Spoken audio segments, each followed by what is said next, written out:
भारत एक ऐसा देश है जहाँ त्योहार ही त्योहार हैं। कहते हैं कि यहाँ 9 दिन में 13 त्योहार मनाए जाते हैं। एकदम सही कहते हैं। त्योहार सिर्फ एक दिन का प्रसंग मात्र नहीं होते, बल्कि साल भर का इंतजार, अपनों से मिलने की आस, कुछ खास पकवान, नए कपड़े, गहने, साज श्रृंगार, सजावट, चहल पहल का संगम होते हैं। एक ऐसा ही त्योहार है रक्षाबंधन, जिसे भाई बहन के प्यार का प्रतीक माना जाता है।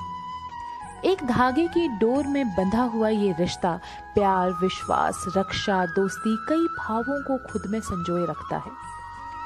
रक्षाबंधन की शुरुआत कहाँ से हुई, इसके बहुत पुख्ता प्रमाण तो नहीं है, लेकिन हमारी पौराणिक कथाओं में राखी, रक्षा सूत्र, जिसे हम मौली या कलावा भी कहते हैं, इन सब के जिक्र आते हैं। माना जाता है कि पहली राखी रक्षा सूत्र के रूप में मां लक्ष्मी द्वारा राजा बलि को बांधी गई थी। भगवान विष्णु ने वामन अवतार लेकर राजा बलि से 3 पग जमीन की मांग की थी। वामन रूप में विष्णु भगवान के होने से अनजान राजा बलि ने इसे बहुत छोटा सा दान मानकर सहर्ष स्वीकार किया। लेकिन भगवान ने एक पग में संपूर्ण पृथ्वी पाताल और दूसरे पग में स्वर्ग, आकाश, नक्षत्र नाप लिए। अब तीसरा पग धरने को जब जगह ना बची तो राजा बलि ने अपना शीश भगवान के सामने नवा दिया। उनकी इस उदारता से भगवान विष्णु उन पर बेहद प्रसन्न हुए और उन्हें सूत्र लोक का राज्य प्रदान किया।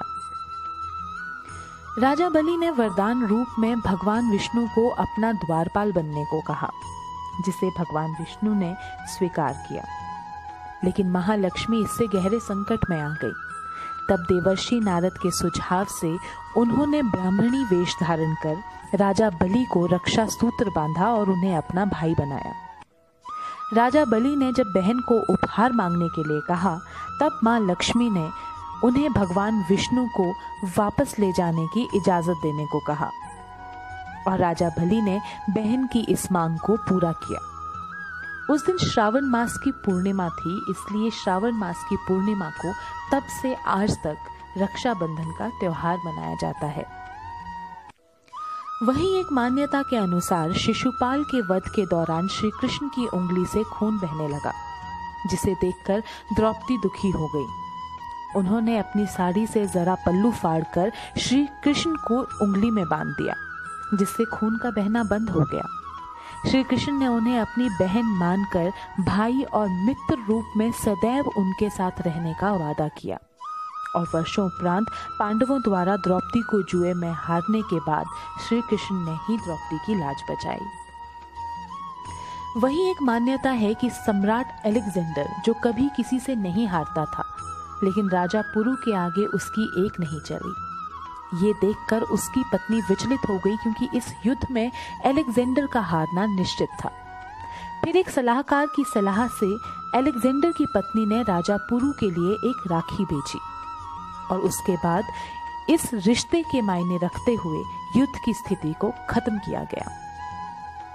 मात्र हिंदू राजा ही नहीं, बल्कि मुस्लिम शासक हुमायूं ने भी राखी की बखूबी लाज रखी।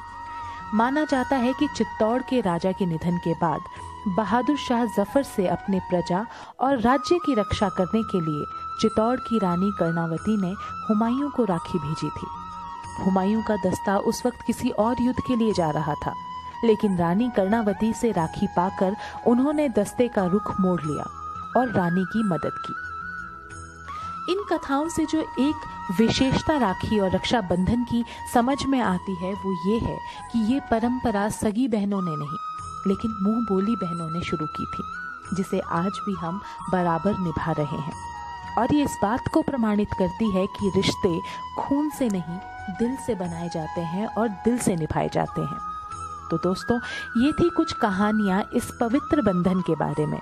अगर आपको भी कुछ और ऐसी पौराणिक कथाओं के बारे में पता है तो हमारे कमेंट सेक्शन में ज़रूर से हमें बताइए।